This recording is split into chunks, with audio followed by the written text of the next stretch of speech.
রাজধানীর সোনারগাঁও হোটেলে পররাষ্ট্র উপদেষ্টা তৌহিদ হোসেনের সঙ্গে ঢাকায় সফররত পাকিস্তানের উপপ্রধানমন্ত্রী ও পররাষ্ট্রমন্ত্রী ইসহাক দারের বৈঠক শেষ হয়েছে। এই বৈঠকে এক চুক্তি ও 5টি সমঝোতা স্মারক সই হয়েছে। সেখানে আছেন আমাদের সহকর্মী আশিকুর রহমান অপু। আমরা এখন যুক্ত হচ্ছি তার সাথে। অপু, এই চুক্তি এবং সমঝোতা স্মারকের ব্যাপারে সর্বশেষ কি তথ্য আছে আপনার কাছে? কি কি বিষয়ে এগুলো স্বাক্ষর হলো দুই দেশের মাঝে? কিছুক্ষণ আগে দ্বিপাক্ষিক যে বৈঠক, সেই বৈঠকের পর 6টি সই হয়েছে। 6টির মধ্যে একটি চুক্তি এবং 5টি সমঝোতা স্মারক, এই 6টি দুই দেশের মধ্যে সই হয়েছে। তার পরপরই পাকিস্তানের যিনি বাণিজ্য মন্ত্রী এবং যিনি পররাষ্ট্রমন্ত্রী দুজনেই গণমাধ্যমে কথা বলেছেন। আমি তথ্যগুলো জানিয়ে রাখি। প্রথমত হচ্ছে পাকিস্তানের বাণিজ্য মন্ত্রী জানিয়েছেন 2 মাসের মধ্যেই ঢাকা ইসলামাবাদের মধ্যে সরাসরি ফ্লাইট চালু হবে। অর্থাৎ ঢাকা ইসলামাবাদের ফ্লাইট চালুর একটা চেষ্টা হচ্ছে, সেটা 2 মাসের মধ্যে চালু হবে তিনি আশ্বস্ত করেছেন। খুব দ্রুত এই কাজ এগিয়ে চলছে। আর পাকিস্তানের পররাষ্ট্রমন্ত্রী আসলে সামগ্রিকভাবে এই সফরটাকে ব্যাখ্যা করেছেন। একটি বড় প্রশ্ন ছিল 1971 বাংলাদেশের পক্ষ থেকে। উনি দাবি করেছেন 1971-এর বিষয়টি মীমাংসিত হয়ে গিয়েছে। উনি কিছুক্ষণ আগে আমাদের সঙ্গে কথা বলেছেন।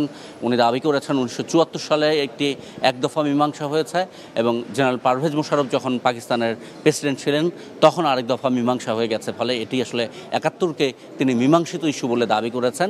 এর পাশাপাশি সামনে এগিয়ে যাওয়ার কথা বলেছেন, যে 6টি চুক্তি এবং সমঝোতা স্মারক সই হলো সেগুলো সহ সামনে এগিয়ে যাওয়া এবং অতীতকে ভুলে যাওয়ার কথা বলেছেন পাকিস্তানের উপপ্রধানমন্ত্রী এবং পররাষ্ট্রমন্ত্রী। তবে পাকিস্তান আনুষ্ঠানিকভাবে ক্ষমা চাবে কিনা এই প্রশ্নের উত্তর তিনি দেননি, এড়িয়ে চলে গেছেন মানে এখনও তিনি হোটেল সোনারগাঁয়ে আছেন। এখানে যে আনুষ্ঠানিক লাঞ্চ, আজকে মধ্যাহ্নভোজন, সেখানে অংশ নিচ্ছেন। একটু জানিয়ে রাখি যে আজকে সকাল 10টায় পররাষ্ট্রমন্ত্রী পর্যায়ের একান্ত বৈঠক শুরু হয়। ঠিক 10টা 10-এ বাংলাদেশের পররাষ্ট্র উপদেষ্টা তৌহিদ হোসেন এবং পাকিস্তানের পররাষ্ট্রমন্ত্রী এবং উপপ্রধানমন্ত্রী ইসহাক দার তারা একান্ত বৈঠক করেন 30 মিনিটের বেশি।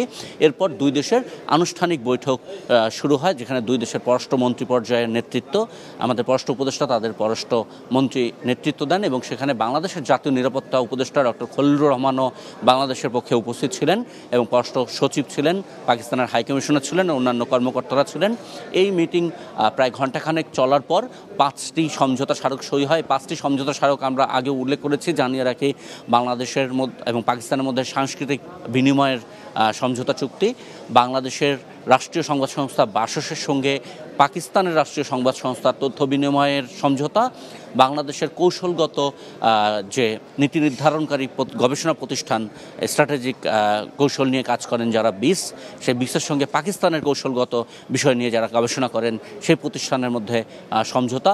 দুই দেশের একটি যৌথ ওয়ার্কিং গ্রুপ গঠন, অর্থাৎ বাণিজ্য বাড়ানোর জন্য বাণিজ্য মন্ত্রণালয়ের অধীনে এই সমঝোতা স্মারক।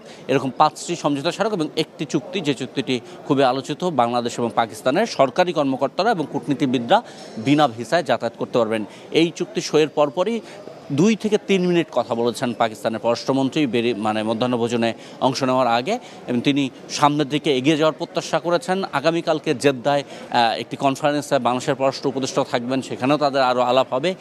বলছেন যে বাংলাদেশ এবং পাকিস্তান দুই ভাইয়ের মতো এগিয়ে যাবে সামনে, এখন আমরা সামনে এগোতে চাই, বারবার এই কথাটি বলেছেন 1971-এর প্রশ্নে, এবং শেষ পর্যন্ত দাবি করেছেন যেটা আসলে মীমাংসা হয়ে গেছে সেটা নিয়ে সেটাকে পেছনে রেখেই সামনে এগোতে হবে। অর্থাৎ উনি দাবি করেছেন 71-এর ইস্যু মীমাংসা হয়ে গেছে এবং উনি সাল উল্লেখ করেছেন, বলেছেন 1974 এক দফা মীমাংসা হয়ে গেছেন, অর্থাৎ সিমলা চুক্তির কথা বলেছে যেটা ভারত পাকিস্তানের মধ্যে হয়েছে, এবং একই সঙ্গে উনি দাবি করেছেন পারভেজ মোশাররফের সময়ই একবার মীমাংসা হয়ে গেছে। অর্থাৎ এটা নিয়ে পাকিস্তানের কথা বলতে চায় না এমন একটি মনোভাব তারা দেখিয়েছে। যদিও বাংলাদেশের পক্ষ থেকে আমরা যতদূর জানি, আমাদের পররাষ্ট্র উপদেষ্টার বক্তব্য এখনও পাইনি, বাংলাদেশে এখনও খুব স্ট্রংলি 1971 সালে পাকিস্তানের কাছ থেকে ওই ঘটনার জন্য আনুষ্ঠানিক ক্ষমা দাবি করে। বাংলাদেশ এখনও আনুষ্ঠানিকভাবে বলছে যে পাকিস্তানের যে রিজার্ভ ছিল, যেটা পূর্ব পাকিস্তানেরও হিস্সা ছিল, বাংলাদেশ স্বাধীন হওয়ার পর সেটা বাংলাদেশের প্রাপ্য, সেটা এখনও দিতে হবে। বাংলাদেশ পাকিস্তানের যে বৈদেশিক ঋণ শোধ করেছে মুক্তিযুদ্ধের পরে, সে বৈদেশিক ঋণের শোধ করার ক্ষতিপূরণ দিতে হবে এবং আটকে পড়া পাকিস্তানিদের নিতে হবে। এই দাবিতে বাংলাদেশ এখনও অনড় আছে। কিন্তু আজকে তৌহিদ হোসেন পররাষ্ট্র উপদেষ্টা, তিনি এখনও আমাদের সঙ্গে কথা বলেননি বাংলাদেশের অবস্থান পাল্টালো কিনা, বা পাকিস্তান যে বলল যে এটি সলভ হয়ে গেছে বা একটা মীমাংসা হয়ে গেছে, বাংলাদেশ সেটার সাথে এগ্রি করে কিনা, সে বিষয়ে তৌহিদ হোসেনের কাছে নিশ্চয়ই আমাদের প্রশ্ন থাকবে। আমরা এখন অপেক্ষা করছি মধ্যাহ্নভোজন শেষ হওয়ার। প্রমিতা।